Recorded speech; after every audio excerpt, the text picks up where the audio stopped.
Hello and welcome to Think Like a Game Designer. I'm your host, Justin Gary. In this podcast, I'll be having conversations with brilliant game designers from across the industry with a goal of finding universal principles that anyone can apply in their creative life. You could find episodes and more at thinklikeagamedesigner.com. Today's episode is going to be a little different. Today, my guest is Ryan Soave. He is a healthcare executive, consultant, therapist, and coach and speaker based out of Delray Beach, Florida. He has over 14 years of experience in mental health consulting and counseling. He has done lots of one-on-one coaching and helps creatives and high performers to achieve their best work.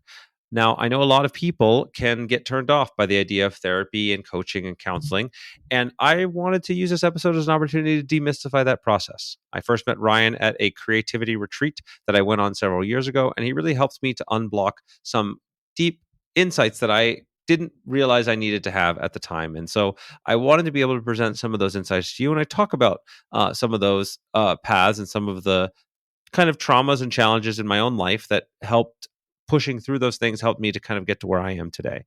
And one of the things we talk about in the episode is this idea of what do you mean by trauma, right? Trauma can be a very loaded word in today's society, and we really turn into something concrete, right? There's traumas create unconscious automatic processes and strategies that you apply in areas where they don't necessarily serve you, right? This idea that you've either from your upbringing or from hardships that have gone through your life, you've learned certain things to protect yourself. You've learned certain things about how to belong and how to be in the world. And as your situation changes, you need to be able to update the frameworks that you apply to your life. And that's really what this episode in many ways is about. And there's a variety of different methods to do that. We dig through how you can approach creative work, how you can approach the challenges of doing things new, inevitable setbacks, when things come up for you. And so I wanted to give this framework for people. I do think for some people this may be uncomfortable. And if that's not the kind of thing you want to approach, feel free to skip this episode. But I do encourage you to push past that a little bit and see, because there's really a ton of value. And the idea of being able to have introspection, whether that be through the assistance of a coach or a therapist or journaling or just really spending time with people that you care about that can listen, I think could really transform your lives, not just in the work that you do and being able to be great designers and great business owners and everything that you want to accomplish, but in having great relationships and having a great life. Because at the end of the day, that's why we all are here and doing what we're doing. So I hope this episode serves you. And feel free to reach out to me if this is something that was helpful to you. If you'd like to see more episodes like this, you can also look to my episode with Stephen Pressfield, the author of The War of Art, talking about a lot of this process of resistance and pushing past it. If you want to see more episodes like this, reach out to me on social media, and I will be happy to bring you more. Or if not, let me know what you think either way. Without any further ado, I'm going to get out of the way and have the conversation with Ryan Soave.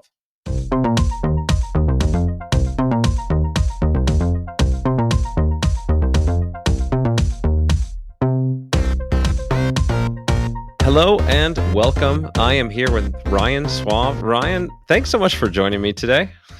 Oh, thanks for having me. I've been really looking forward to this. Yeah, me too. And this is really it's actually, I think, a real privilege, because you and I have known each other for many years. We've had a lot of incredible conversations. You've been incredibly helpful to me, and I wanted to share that with my audience. And because you're a little bit of a different kind of guest, I will have introduced you some beforehand, but maybe it's worth just giving a little bit of your background here, and then I'll start talking about kind of how we met and where I think a lot of your insights can be valuable to the people listening. Well, from my background, my professional background, or my current professional background, which has been that way for almost a couple decades, is I'm trained as a licensed mental health counselor, and my work was primarily in the beginning with people with trauma and addictions, but that really expanded, and I did a lot of work in the coaching and personal development kind of realm, which is where we met. So I've spent this career, which is my second career, and we can maybe get into that, but really helping people work through challenges and also kind of expand the good parts of their life, to really take on new challenges. I think, I hope that kind of encompasses it, at least for now.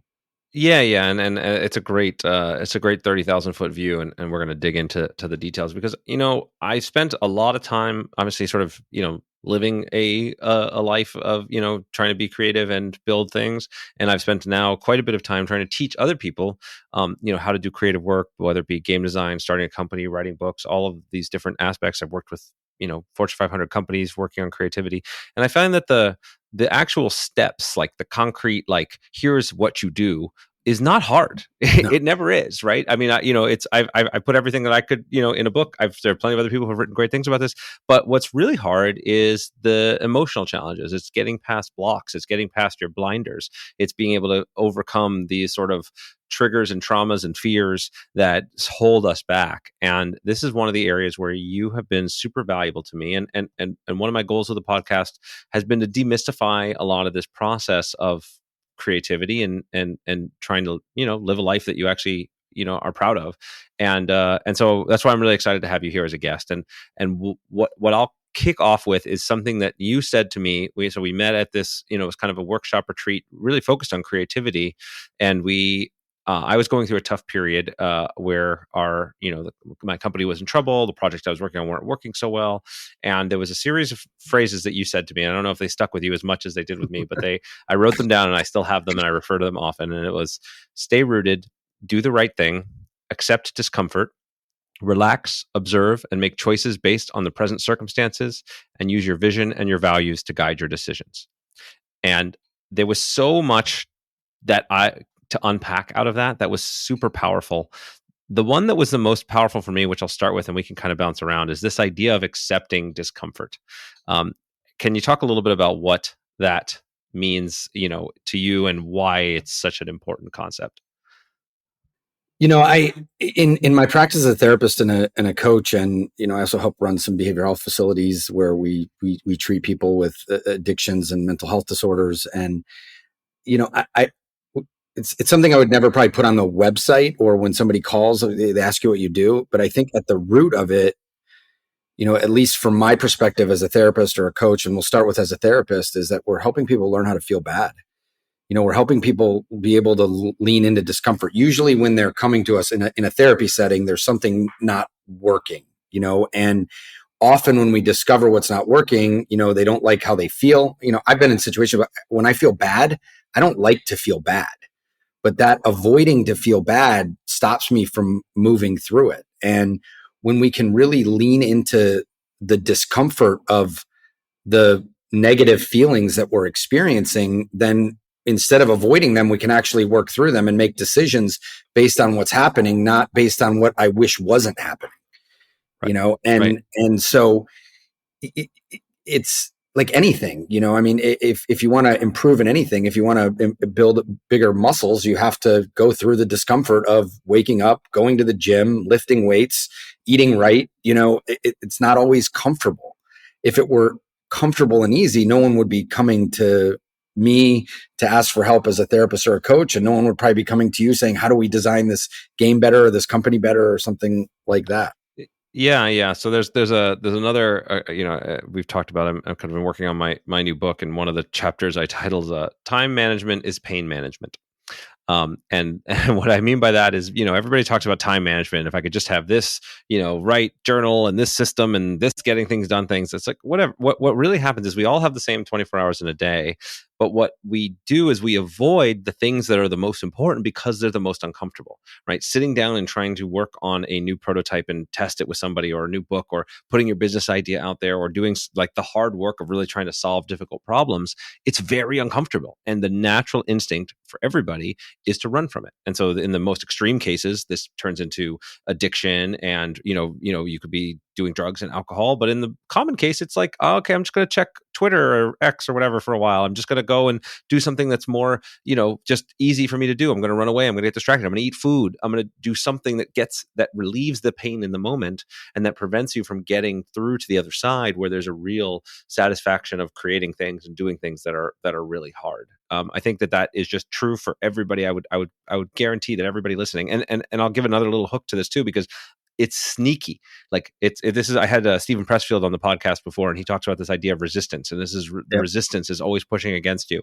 And it's a sneaky the way it shows up. Like, for example, for me, the not accepting discomfort might be going and just checking email, right? Like email it's work, but it's the easy work. It's the like, okay, I could just respond to a few things. I could just get some stuff done instead of doing the hard work of like, hey, listen, I've got a real business plan I got to put together. I got to start pitching to fundraisers. I got to start getting this new game that I don't really know, it's not working. I got to figure out how to make it happen. Like that we hit these walls all the time. Like, well, how do you advise people to sort of either be more conscious of this or how to be able to address this, whether it be on their own or through other support systems?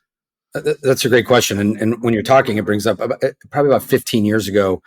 I had this mentor, and at the time I wasn't getting the stuff done that I wanted to get done, and because I wasn't, I had this story that I was lazy, I was incompetent. Like I went to him and I was like, I'm lazy. And he looked at me and he said, "You're not lazy." And you know what? He was right, because if you followed me around, I wasn't laying on the couch all day. I was engaged in things all day long. Probably more, you'd probably be tired if you followed me around. But he said, "You're not lazy. You just think you're the ultimate authority of how your time should be spent." And what he meant by that was I was letting kind of the moment decide what I was going to do, or my feelings in that moment decide what I was going to do, rather than let my commitments and my goals kind of dictate that. And in that case, letting my schedule dictate what I was up to. And in order to have a schedule, I have to have an aim. I think, we hear the word intention a lot, and intention really just means aim. And when we have aim, we have a direction, and out of that direction, we can determine, how we break down steps for certain things we want to solve, or what we need to do to get to where we want to go. And if we don't have aim, we're aimless. And if we're aimless, then we feel lost. We feel stuck. We get depressed or maybe anxious. Oftentimes I'll get people and I'll say, "Well, what do you want if we're working together?" So what do you want out of this? And they'll say things like, "I just want to be happy." The next question I have to ask is, what is happy? And you'd be surprised, and maybe you wouldn't, at how many people have no idea what that means. Right. They really mean, I want to feel comfortable in every moment often. And right. Happiness doesn't mean comfortable. Oftentimes happiness means getting uncomfortable. If I want to be happy in my marriage, I can't just be comfortable all the time. We have kids, we have different viewpoints. We have different life experiences.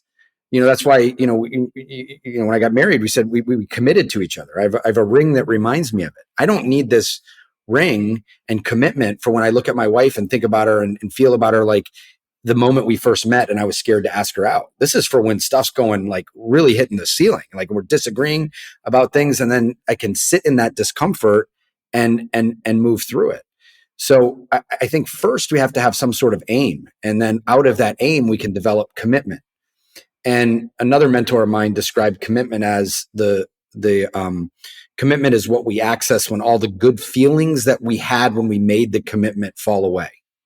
So people make a New Year's resolution. They're super excited to go after it, but all that it requires to meet that big goal, you're not going to want to wake up early every morning or wake up every day and do all the tasks that it has to take.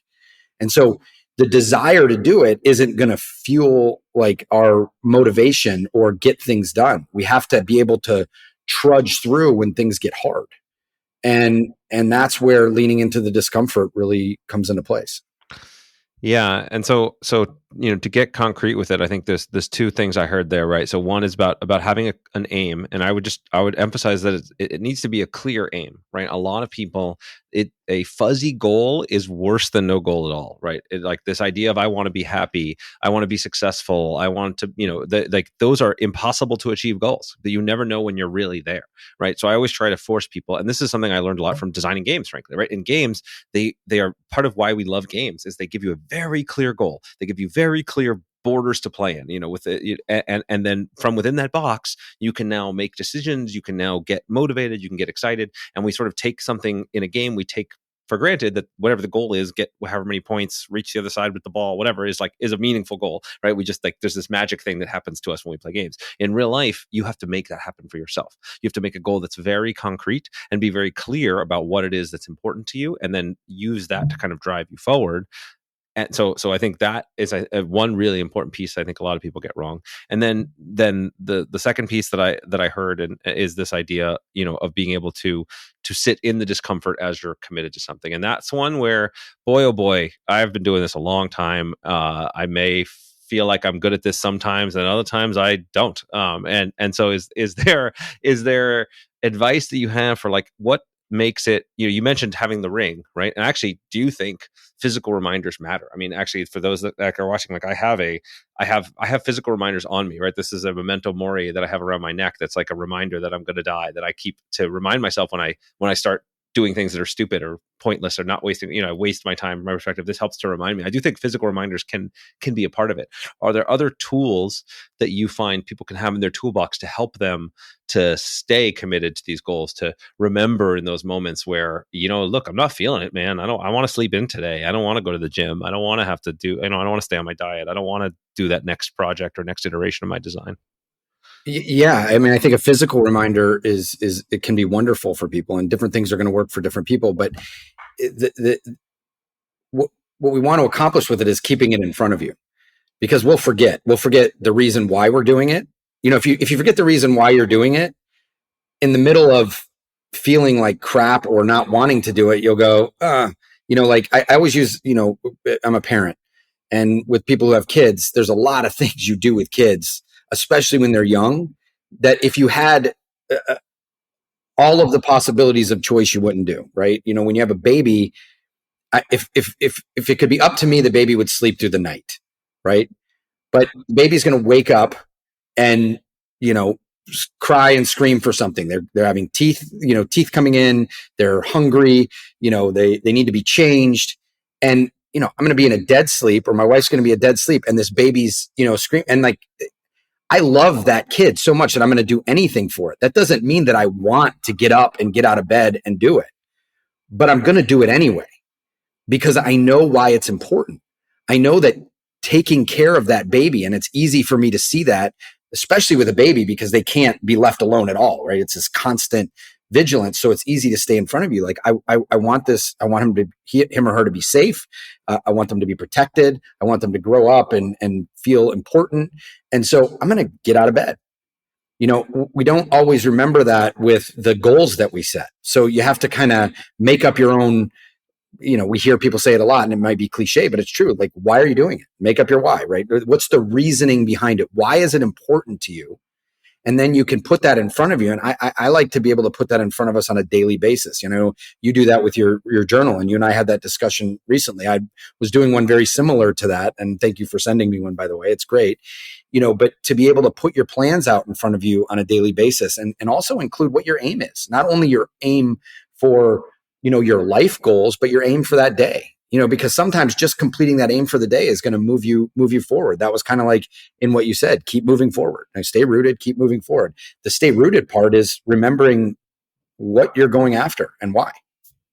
Yeah, and then I think there's two pieces of this, right? One is this, and this ties in the last piece, right? Use your vision and your values to guide your decisions, which is this clear vision, like a clear, compelling vision of something that you're excited about, can pull you through an enormous amount, right? Like that, like most of my day, people think making games for a living is just like all fun and playing games. I'm like, part of it is, but most of my day is not that at all. Like the amount of things that I have to do with managing production pipelines and marketing and supporting the team and having tracking tasks and building out schedules, and like there's tons of stuff that I have to do, managing the budget, all of this stuff that's like not fun by any means, right? But I know that it all supports the thing I care about, which is making great games, building great communities, really just adding value to people that I care about and to my community. Like that keeps me fired up, that keeps me going, and so I can do a lot. And when I lose sight of it, then it's drudgery, right? But when I can remember that, then okay, even the things that are not fun, spending my life in spreadsheets it's okay. Like I don't mind it, and so and then the other piece of it is about your values. And this is the other thing that I think is under discussed, and this was a big breakthrough for me that I really credit you for in this. Like I had, for a very long time, I had just sort of been pretty successful at everything I did, and I kind of had perceived my value to the world in terms of my external success, right? I had done whatever I did, what if I did well in school or in my tournaments or in my creative work, whatever, if it was successful, then I was good. I was okay. And then when I started to hit walls where that was not true, now my self-identity and my self-worth came into question. And that created an enormous amount of like pain and resistance. And it stopped me from even being able to do good work after that. And it was this shift from focusing not so much on like what happened in the outside world, but just like behaving in accordance with my values. And even my vision doesn't come to life exactly the way I saw it, right? We're going to hit walls all the time.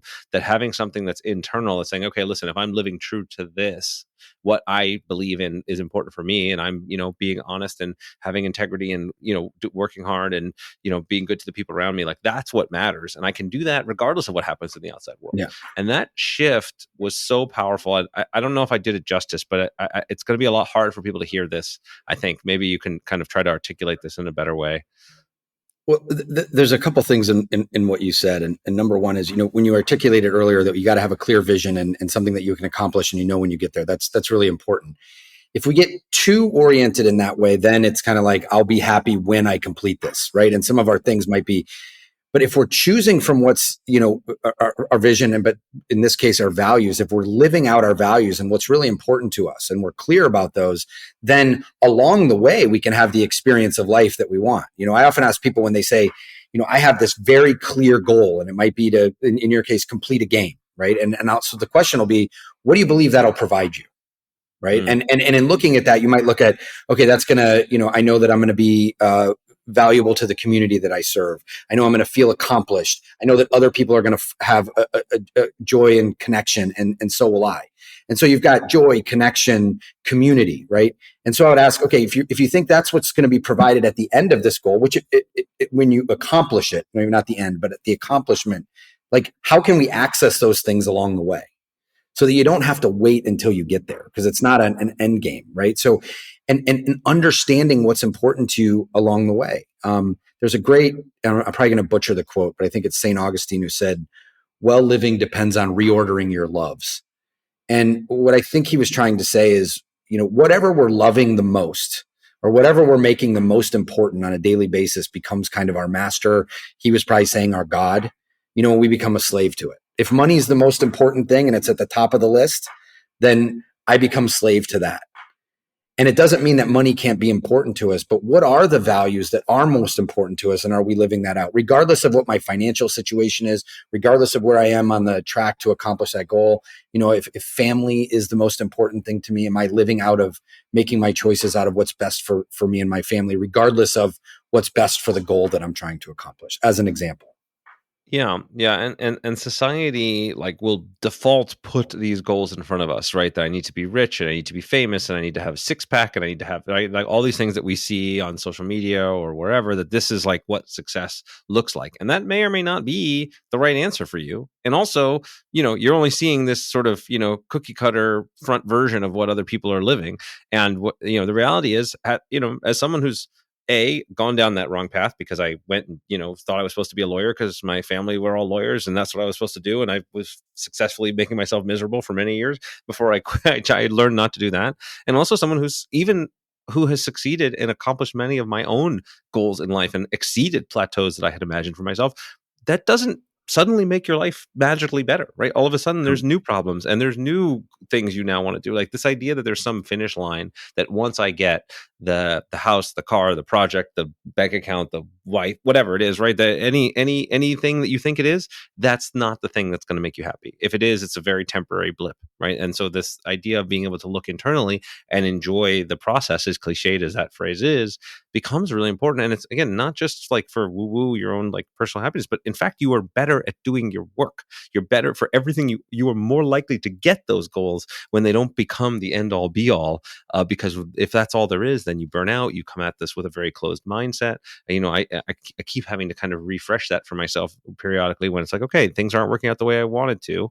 There's a great Jocko Willink quote about this. When things go wrong, it says good, right? That he takes the frame. It's like, no, that's actually great. And because I can look back at the horrible things that have gone on in my life. And when I went through that period when we were first meeting and I was facing near bankruptcy and things were in real trouble and it was like very, very painful. If it wasn't for that pain, if it wasn't for things going that wrong way, I never would have had the opportunities to have this growth and this opportunity to then become a better version of me, be a better leader and build things that I never could have built back then. So it's a very powerful shift when you can make it.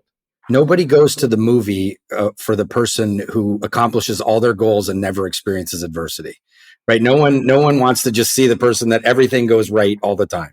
The movies we want to see are the ones where, they went bankrupt 5 times. They went through a period of grief. They went to the precipice of, falling off the edge and pulled it back. Right. Those are the stories we like.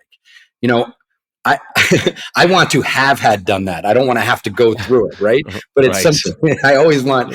I remember I got a gift once, and I guess I told the person I wanted to go skydiving. And when I got the gift certificate to go skydiving, I realized that I'd always wanted to have said I'd gone skydiving. There was a very important distinction there.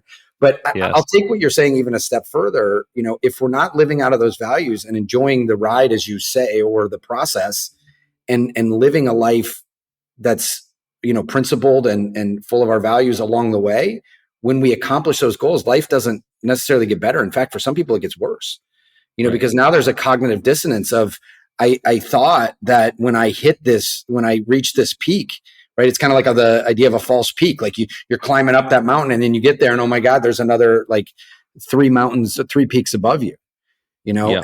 and so it's a matter of really looking at what you think that stuff's going to provide you. And then not only what you're going to do, but how are you going to be as you're living your life, and that becomes a choice on a daily basis. I'm facing adversity. Am I going to let adversity drive how I feel and how I interact with everybody? Or am I going to let what I value drive that? Yeah. Yeah. And I think it's not just a, kind of important frame to take in terms of like, as you're in it and as you're facing those things, how do you, but then, again, I always like to just sort of bring it down into practical things, right? What are practical things that people can do? Because we're really, so much of this conversation is just circling around this idea of discomfort, like being okay with discomfort, being able to sit with discomfort, being able to be in it. And are there other practices and things that people can do for those moments to help them be living in accordance with their values and not just reacting, not just snapping at the people around them, or even just feeling, sitting in this, sort of self-pity, instead of being, okay, I'm in the suck and that's okay. And I'm going to figure out how to get through it. What helps with that for people? Because for me, it's just been, I guess the easiest things for me to say is that I like to use the analogy of being lost in a dark forest, right? Like I don't know necessarily how to get out, and it's not pleasant to be here. And the only difference for me is that I have been there so many times and I've gotten out so many times before that I have more confidence that I will figure it out. And that has been very helpful, but I don't know how to impart that to other people. Well, I think the things we've touched on is first, being really clear about what it is, what's the direction, what's our aim, right? Then keeping it in front of us. There has to be some sort of reminder, whether it's a physical object, whether it's writing it down, whether it's, writing out a daily journal to remember that. But there's another really key component to this. And I may be biased because I'm a therapist and a coach, but it doesn't have to be a therapist and a coach. It's, it's some sort of mentorship or sharing with others. Because I'm, as another mentor said to me once, I'm not qualified to grade my own paper. He said, Ryan, you're not qualified to grade your own paper. I need somebody else and to be able to share it with, that's going to help me in those moments. Also remind me, someone that I trust and respect, that's going to say, hey, yeah, I get what you're feeling. I understand it, but remember why you're doing it. Get off the couch and move your feet. And I think that's a it doesn't have to be someone you pay. It doesn't have to be someone that's trained in every type of therapeutic modality. It could be a very close friend or confidant or a colleague. It could be another type of peer that we share these things with. Because the moment we share it, then others can reflect it back to us. Because in the moments of the biggest discomfort, I'm not going to remember why I'm doing it. I'm just going to want to walk away. And it's helpful to build a team that you can rely on to help you move through that. Right. And you've done that, right? You're in the forest, how to get out, but part of that is I lean on other people. Right. No, 100%. That's such a deep and profound insight. I say, I think there's, first of all, yeah, having coaches and therapists and things like that, which I have had at various points throughout my life and career. And I definitely want to sort of destigmatize any of that stuff for people that need it. But in addition, just like surrounding yourself with people that lift you up, surrounding yourself with people that can remind you of those things. It's very easy, right? When I have friends that come to me for advice, and I'll have regular calls with a variety of mentors and investors and partners and people in my team, just all the time, because those reflections back are it's so easy to see other people's problems, isn't it? When you see like else says something, it's like, no, obviously you're seeing this wrong. You should do it this way. And it's so much harder to see it for yourself. And so I have one friend that I talk to, for almost every week, and it's literally just us continually reminding each other of the things that we already know, but the other person just sees better for us. And so it's just super powerful. Just like that, having somebody there that wants the best for you and who can just be able to reflect back the key moments is so important. And just building in those regular feedback cycles. I think self-reflection and is really, it's a whole powerful additional topic here that we can spin off on, because finding other people that can reflect to you and help you to kind of grow and see things from different perspectives, or even again the perspective that you already know but you just kind of lose sight of in the moment. And then also more ways for you to be able to see it for yourself. So for example, for me, journaling has been incredibly powerful. Being able to sort of write things down. I will notice, and I have a journal app I use called Day One, which will automatically surface the journaling I did the year before on the same date, so I can see everything I'd written down. And I'll actually notice over time the same pattern where I'll be like, wow, I'm worrying about the same stupid thing for the last 2 years. Yeah. And that, okay, that's more about me than it is about the world. Right. And so now that helps me to realize, okay, this is something I shouldn't. And so that has been very helpful for me. Or, things like meditation, where I've been able to, learn not to just sort of run off with whatever random thought that comes up in my brain, like being able to just sort of pause every now and then and be like, okay, wait, where's this thought coming from? Or noticing, like, I'll feel this tension in my chest or tension in my throat that I'm not even aware of. I'm like, okay, wait, where is this coming from? There's something going on that's like causing me to clench up in a way that, again, doesn't make me a great leader. Like I have I'll just closing this, because I noticed as a leader, as someone who runs a company, your personal psychology will infect everyone around you, for better or for worse. 100%. And it's a powerful part of the work to be able to untangle what's going on with you, so that you don't spread this kind of irrational fear and whatever to others, that you can actually process it and then show up in a way that helps them. Yeah, what you just touched on is so important. And this really gets into the world that I've worked in for a long time, really helping people heal from trauma, and trauma can be a very loaded word.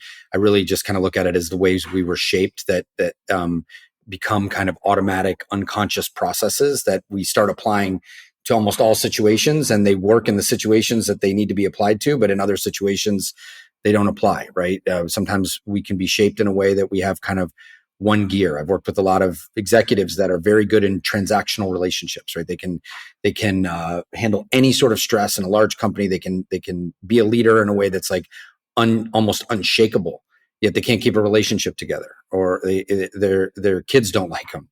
And, because they're taking that same type of gear of being in a transactional relationship home. Same thing happens with me. I'm a therapist, and I think I'm okay at what I do.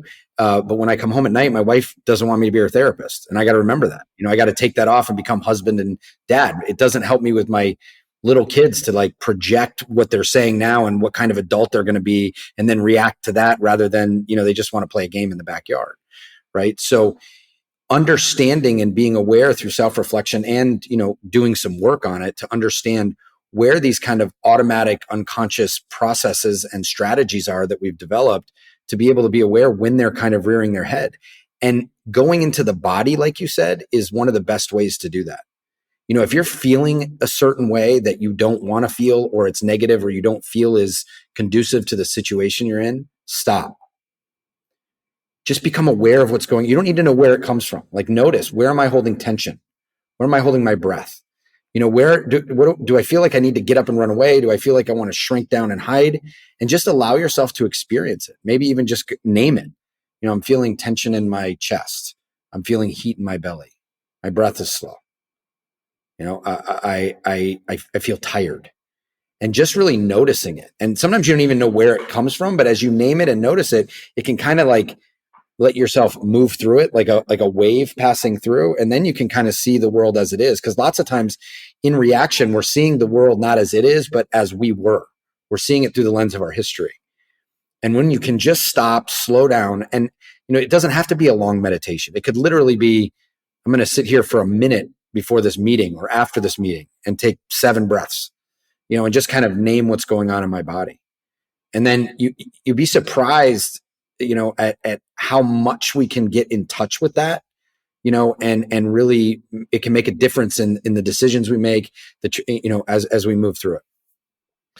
Yeah. This is where one of the other phrases I opened with of that, what you said, relax, observe, and make choices based on the present circumstances, right? This idea that we're not, and I love this definition that you gave of trauma, or this sort of useful frame for trauma, of this unconscious and automatic processes and strategies that don't necessarily serve us in the circumstances. I think again, I think it takes a very loaded word and makes it very concrete, right? We, through various things that happen to us in our lives, build up certain strategies to get the things we think we need, right? It could be just, often starting with love from a parent, or, from other partners, or things that we feel like we need in the world. And we develop strategies that maybe they worked then, right? And part of my identity as being, the sort of smart and successful kid was because that's what I did to please my mom, and that's what I did to please my family. And that's where my sense of identity came from. Not the trauma, capital T, like I was abused and it was horrible, but this is something that I just built up as a strategy, that this is what my ego and my identity and what love depended on in my head.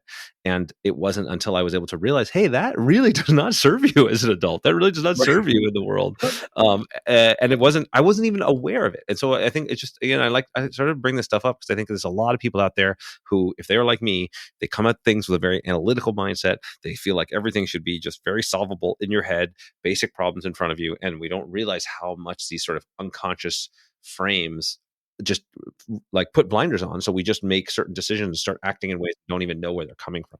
And we become the best in the world at our own strategies, right? So let's even take it. There's maybe a more simple example. If the only game you ever played was Magic the Gathering, if that was it, right? If that was it, and you were excellent at it, right? I think you were maybe world champion or something, right? So yep. If you didn't know any other game, right? You didn't even know let's just for a minute suspend our disbelief. And like, that was the only game you knew. In fact, you didn't even know other games existed.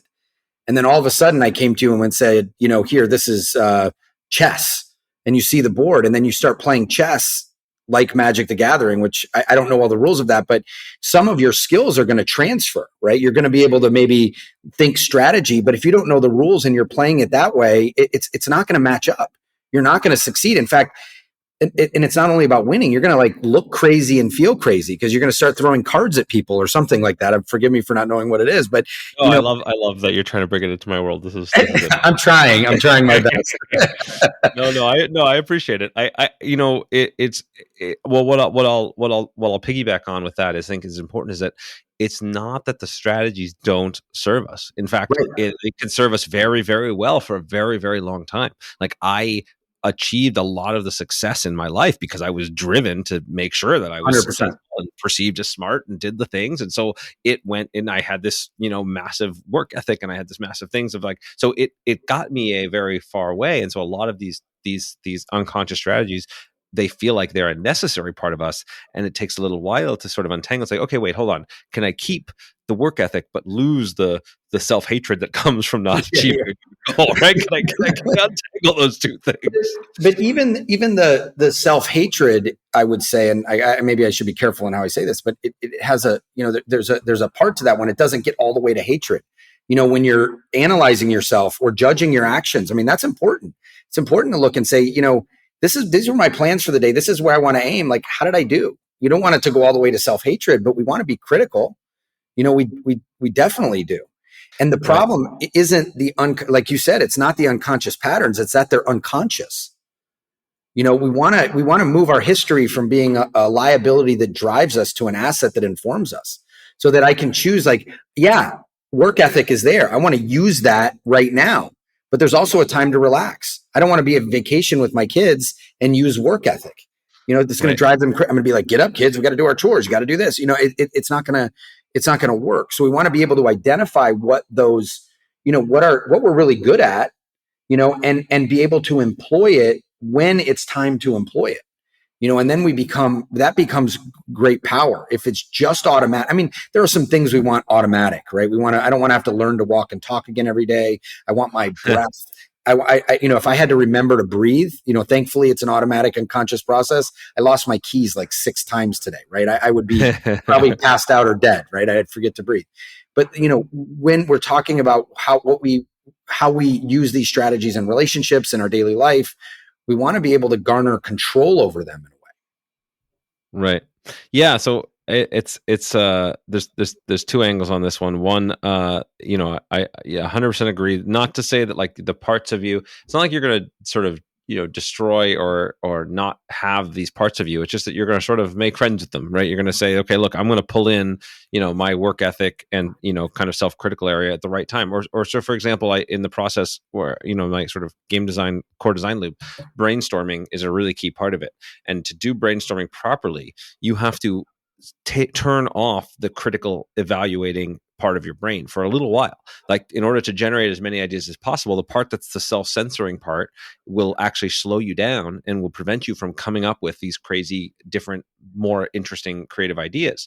And then later in the process, during the third phase of brainstorming, you need to turn that critical part back on, because your crazy idea of making solid gold alien pieces that fly because of the power of plutonium is not going to work. So let's set that one aside. And so you then move into something that's more concrete. And so being able to pull the, okay, I'm the freeform, totally artistic, creative person to a job, and the, hey, I'm the self-critical, like, let's be practical part of you to a job, but don't let them try to trade jobs, because that's not going to work very well at all. And so I think that's just like an important frame for as we start to figure out the different parts of our psyche and the different parts of what we do, and just making sure that you bring the right part of you to the right job. I think is really powerful. Yeah, I think that's great. I mean, what you described is like, you have an aim, you have a very clear goal, and then you kind of set that aside for a minute to really think in a way that might be outside of the box, because we, oftentimes we'll think we know how to get there. So you kind of set the aim aside and say, I can think about anything. I can bring plutonium into it, right? And then you bring the aim back in to say, which pieces fit in this? What parts are going to get me to where, or get us to where we want to go? I think that's very important. You talk about the creative process, developing yourself personally or working through a therapeutic process is a creative process, because we're actually asking people to invent new ways of thinking about themselves, the world, their place in it, and then take risks based on these new ways of thinking, rather than what ends up happening is we kind of plagiarize from our past. We just repeat the patterns of our past. We repeat the behaviors and beliefs. And maybe we needed this belief system when we were younger, but I don't need it now. And I don't mean your belief system like in God. I mean, like, if I grew up in a dangerous environment, and I needed to think that, the world is dangerous, that maybe helped me survive, an abusive environment. But if I'm walking around with a fixed view of the world as the world is dangerous, then I'm going to miss out on the parts of the world that are safe. That doesn't mean I want to go the other way and just think the world is safe, because if I'm just thinking and believing in a fixed way that the world is safe, I'm going to miss out on the dangerous parts. We want to come back to make our choices based on what's happening now, using our history to inform it, right? I don't want to just have to start fresh every time. But just because I'm dealing with somebody who reminds me of somebody in my past doesn't mean that I have to act in the same way. I have to recognize, oh, you know what? These are some feelings I'm bringing from the past into this moment. Which ones are really valid? Which ones aren't? Which ones are going to serve this situation? Which aren't? And then how are we going to move forward? Yeah, let me run a. There's another thread I want to get back to, but before we do, I'm going to run a phrase that I use a lot and see how it resonates with you. In any situation where somebody's life is not on the line, right? You're not really threatening life and limb, and you're having an extreme emotional reaction. That says more about you than it does about the situation. That is every single time I use that, if I start getting angry or upset or sad or something like very extreme, then I use that as a trigger point to say, okay, wait, what's going on? Because for sure, something in my past, I'm bringing more story to this event than, somebody cut me off in traffic, or somebody turned in a project late, or something happened. And if I start getting a very extreme reaction, then it's like, okay, wait, what does this mean to me? What am I making this mean? What's going on? And I use it actually as a really powerful tool to see where I've got these kind of traumas and triggers or belief systems, the kind of unconscious process that's driving me. That resonates completely. In fact, if you can get to the place where you can recognize where you're having an overreaction to something, and I think that's what you're describing. Some people might not be in the place where they can recognize an overreaction, but so I would say when you're having an intense reaction, anything that's really intense, like I'm really angry, I'm really hurt, stop and ask yourself, like, does this level of reaction that I'm having match the situation? is this a familiar feeling? If it's a familiar feeling, when do I remember having this in the past? And then you can start to see where maybe we've transferred stuff from our history onto the present moment. And when we're in a really intense reaction, we've triggered that survival mode within us. And in fact, I think that our biggest problem as human beings is that we go into survival mode when we don't need to be in survival mode.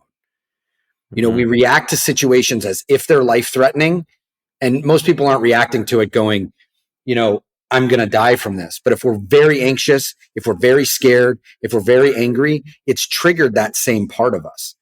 And there's a great question that I like to ask that I think aligns with what you're saying is, you know, when you're in that moment, ask yourself, am I or is anyone around me in immediate physical danger?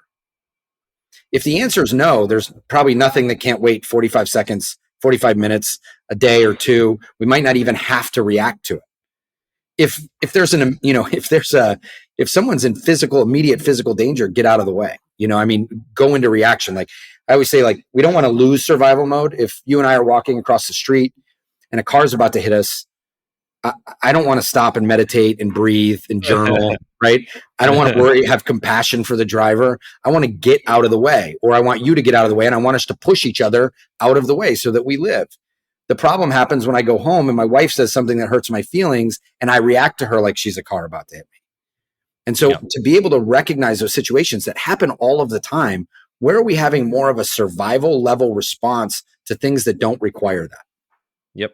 Yep. And specifically when it comes to creative work, this happens all of the time when you have to put your work up for criticism, right? When you try to put something out there, whether it's you're putting out a new prototype to test or a new idea, or you have to present to people or anything like that, we feel criticism and the risk of criticism, the risk of failing as a threat to our lives, right? The cliched statistic that more people fear public speaking than fear death, right? Like it's because it feels like death. It feels like, and that is the thing that blocks so many people. Yeah. What if this doesn't go well? What if somebody steals my idea? What if they think, it's not good? What if, like, those fears, they feel like your social, your career life is on the line, and then that causes people to shut down and not do the thing that they need to do, which is really actually be willing to take in criticism and be able to move forward. Like, it's the most powerful skill, I think, in any level. I think pretty much any career I could think of that you be able to like learn and grow and push forward. We've confused in those moments. We confuse emotional vulnerability with actual vulnerability. I mean, we're not that far away from where we were, kind of living in the woods, in our evolution. We haven't, we're microseconds away from it in the history of time and man. Right. So like to be alone and out there we weren't at the top of the food chain 400 years ago. I mean, like, to be alone and out in the woods or wherever you were might mean death. And right. So, our bodies and our nervous systems still are kind of oriented in that way. So now it almost sounds ridiculous, right? When you say, I'm going to speak in front of people, or I'm going to put this game out that I've been working on, and now I'm worried that, everyone's going to come at me with clubs and fire and chase me out of the village. Yep. Right. But that's what we're kind of confusing there. And that's the part to be able to sit in and recognize, hey, this is emotional vulnerability. It's not going to kill me. In fact, it's going to help me grow. Yeah. And again, for me, I remember the first time I started putting games out there and started getting public hate mail and, really critical reviews, and people, I mean, I've had people say very, very nasty things about me on the internet plenty of times at this point. And, when it first happens, it's really painful. It's really painful. Of course. And then you learn, you eventually learn, okay, you know what, this isn't the end of the world. And in fact, I can learn to be grateful for it, because the worst thing you can do when you put out creative work is nothing happens. Yeah. Right? And also recognizing that that's all about them and not about you. Like, I put something out there for people to have fun and enjoy, and they don't like it, so they're going to hate me. Like, that doesn't. Right. Like, all right, man, that feels a little extreme, but okay. I appreciate your passion. Yeah. I appreciate your passion. Okay, I want to circle back, because we only have so much time left, because you mentioned, we talked about the things that are automatic that we don't want to lose. You mentioned breathing, and breathing for me is a really interesting example, because you're right? It's automatic. We breathe without thinking about it. We breathe in our sleep. but also breathing it crosses this barrier because it's also something we could bring into conscious control, and Mhm. the ability to regulate our breath. I have been continually amazed at how important and powerful that is for regulating everything else that's going Yeah. on in our nervous system. And I know you've done a lot with breath work, and I think a lot of our audience may not be familiar with that concept at all. And so I'd love to talk a little bit about what the power is, then how people might be able to use their breath as a tool to help manage a lot of this, discomfort and challenge and fight or flight reactions. Yeah, we can take this very simply because there's a lot of different forms of breath work. There's a lot out there. There's some that's more for like kind of up regulation, like in focus. There's some for down regulation, which is kind of relaxing. There's more of a clinical type of breath work to help people kind of move through experiences similar to what would happen in a psychedelic treatment. But just very simply, if we look at our inhale and our exhale, our inhale kind of activates the sympathetic nervous system, which, if you know that, that's kind of the fight or flight, right? And the exhale kind of activates the parasympathetic nervous system, which we know is rest and digest. Now, every time we're doing that, it doesn't mean we're in fight or flight. We can take that fight or flight out to mean like that's where we're gaining energy, kind of going up, and then where we're kind of letting that go down. And we kind of go through that cycle all day long through the inhales and exhales. In fact, through our life, right? The first thing we do is inhale when we're born, and the last thing we do when we die is exhale. And everything in between is kind of a series of inhales and exhales. I would challenge people to kind of recognize the next time you're in an intense kind of reaction to something, really angry, really scared, really sad. If you check in with your breathing, most likely it's not deep and full. In fact, you might be holding your breath. You might find when people are angry, they're kind of breathing a lot deeper, right? And that's more like kind of if you're running, you're bringing in more oxygen like that, and kind of getting more intense. And so, whatever has triggered us has sent a signal to our brain that says, you know what, I'm not okay. There's something dangerous here. Whether it's emotionally dangerous, actually dangerous, it doesn't know the difference. It's just kind of, this doesn't feel safe.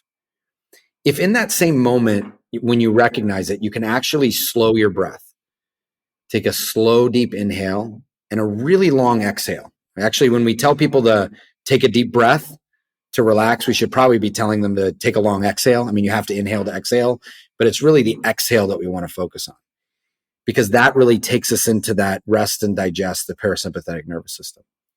That trigger sent a signal to the brain, says, I'm not safe. I believe when we can slow our breath to where you're breathing, that's going to send another signal to the brain that says, if I can breathe like this, I'm probably not in actual danger. Now, I don't know that actual language is happening, but we can see when people are able to do that and garner some control over their breath, that the intensity of emotions just really drops. And it doesn't mean that anger is going to go away. It doesn't mean that fear is going to go away. But oftentimes we're dealing with the fear of the fear or the anger around the anger. And when we can get it down to the manageable level, then we can start looking at, hey, sometimes it does dissipate. Sometimes it's like, oh, wow, I can recognize, I'm being a little bit, I'm bringing to this behavior. But when we can slow it down like that, we can really start to first still our minds and then be able to see what's happening more clearly. Does that answer your question? Yeah, it does, and I just want to sort of emphasize, because there's a lot of scientific and research back evidence that our emotions, we think we feel like the way we perceive emotions typically is like someone does something, I see something, I feel angry, then my body gets tense, then I get heated, then I start getting the reactions to it, right? And what actually happens is it's the opposite, right? What we have physiological things that happen, and then our brain takes those physiological clues and clues from the environment to then say, okay, here's how I feel, here's what's happening. Right.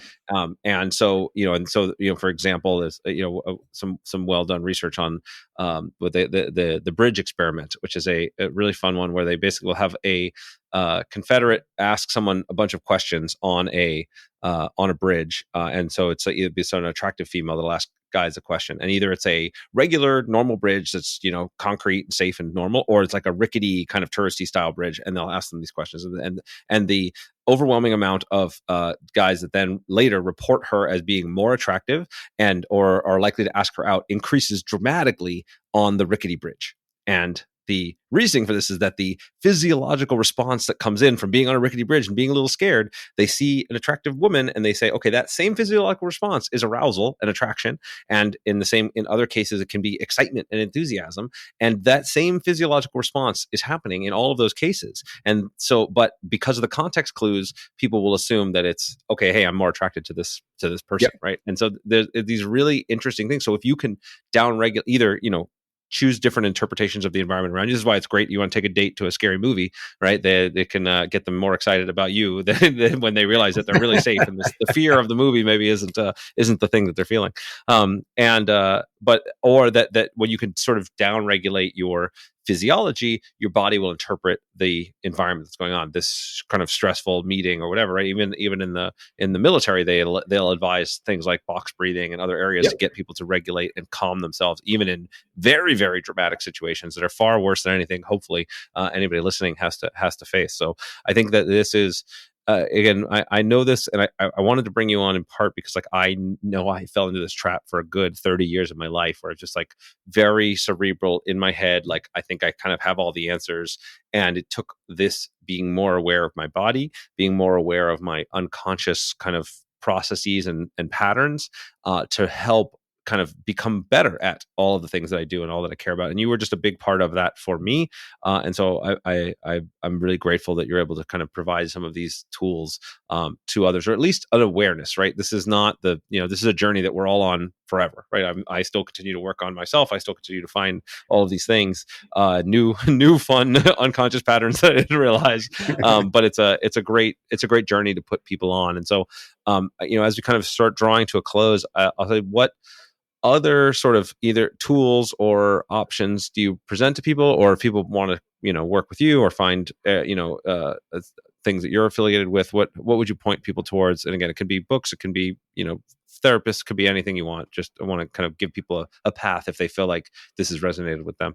Yeah. Well, first, just touching on what you last said, we call them feelings because we feel them. Otherwise, we'd probably call them thinkings, right? I mean, like, it's not. Now, there's a caveat to that where we can think ourselves into a feeling because we're thinking of, situations and remembering what's happening or creating, and then our body reacts to it. But I think going into, your body and recognizing what you're experiencing is so important.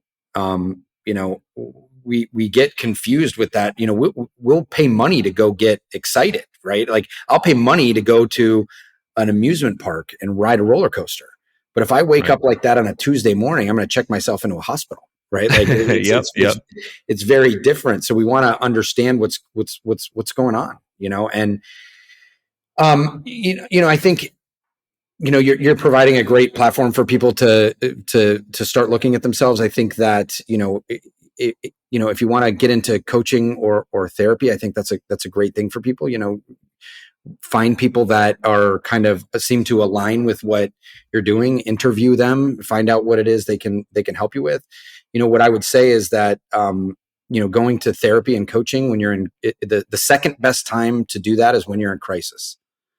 The first best time is when you're not. That's where we can really grow. When we're in crisis, we're just trying to get out of the hole or out of the forest, like you talked about. When you're not, I'm biased again because I am a therapist, but I've always stayed in therapy. I've always stayed in groups. I'm always looking at workshops too, because, like, I am, while my patterns come from my past, every moment I'm developing a new past. So I would just encourage people to find someone that can challenge them, whether that's a therapist or a coach or a peer group. And,